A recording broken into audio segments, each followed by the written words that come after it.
pressure is mounting on the government over its policies in relation to Māori. 10,000 travelled from around the motu to attend the Kiingitanga's national hui at Tūranga Waiwai Marae over the weekend. And Kiingi Tūheitia delivered this message. There's no principles, the treaty is written, that's it. But what I want is the treaty to be engrossed in the law that says that they can't change nothing.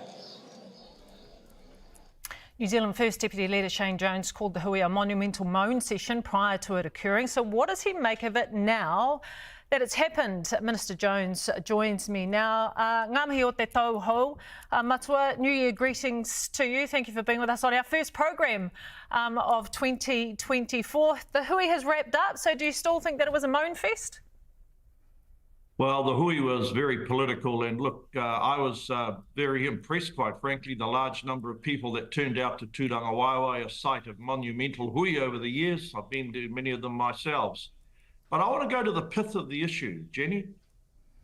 The legitimacy of the election and the desire of our government to have a reset in respect of the Waitangi Tribunal and ensure that the principles and the references to the principles of the Treaty of Waitangi and legislation, we stood, we campaigned, and we enjoyed a legitimate mandate as a consequence of October the 14th. Now, I just fear that we're in the grip of an iwi treaty mania. We're doing nothing to change the essence of the treaty. The principles of the treaty is an expression that came into the law in 1975. It's organic, and we want to ensure that the Waitangi Tribunal and its mandate does not steer the treaty in an area where it creates further polarisation and divisiveness. I want to come back. I want to come back to that because I want to talk directly to the leaked document that looks at the three principles, and I want to come back to that. But firstly, I want to come back. You talk about Tūranga Waiwai and the amount of people that turned up there as impressive. So why weren't you there? Insofar as myself, I genuinely had other commitments.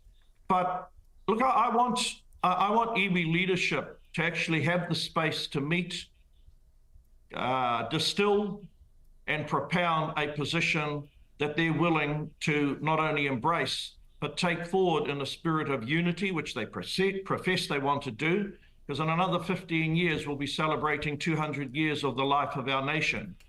Rest assured, when those representatives come to Waitangi, they will meet Shane Jones. Although, again, I go back to the fact that, yes, you had other commitments, but this was a significant hui. Why not engage in that conversation? Why not be there to listen to what people had concerns around? You can have your own position, you can have your own priorities within your own party, but showing up there gives you the opportunity to hear their concerns. And I wonder whether you would have been welcomed onto that marae, and I suspect that you would have. But just engaging in that conversation, I guess, is the question. Why not be there to do that at least? Yeah, well, there's a great line out of the Bible. There's a season for all things, there's a time for all things. And I've no doubt that I'm of the North. I regard the event at Waitangi as having a special constitutional significance, and I look forward to meeting the various delegations when they come to Waitangi. The Prime Minister wasn't there. Should he have been in his role? No, the Prime Minister, as I understand, had already had a meeting with King Tūheitia. Tama, our development Māori minister, he was there. You know, just let's be very careful. No one is altering the existence or indeed the wording of the treaty. What the government is reviewing is whether or not Geoffrey Palmer's 5 principles, and this is not the first time governments have tried to distill principles. Geoffrey Palmer did it in 1989. That's what I'm saying. There seems to be an odd mixture of treaty iwi mania rippling around at the moment. All right, so can we have a look at that leaked document from the Ministry of Justice, which is a draft on the government's Treaty Principles Bill. It's not New Zealand First Bill, I know that, but you are part of that coalition agreement. So how much did you know about the content of that draft document? And let me just go quickly. That sets out Article 1, New Zealand Government has the right to govern all New Zealand. New Zealanders. Article 2, the New Zealand government will honour all New Zealanders in the chieftainship of their land and all their property. There is no mention of Māori and their rights in that second article. So how much did you know about that document? Hand on heart, Jenny, I didn't even know the document existed. I only know of the content through the media. I was quite taken by the phobia that seems to be seeping through that particular document. I like my documents from the bureaucracy to be pithy and not written as manifestos. But look, no one should imagine that that's the position of our cabinet or indeed of our ministers. We hadn't even seen the document. And I think that the language in the document actually is not informative. It's slightly delusional. And it certainly has created a new set of misunderstandings. So therefore, does New Zealand First support Act's bill? Well, we're going to wait until we've got the actual content of the cabinet paper, and obviously that bill will be introduced into Parliament.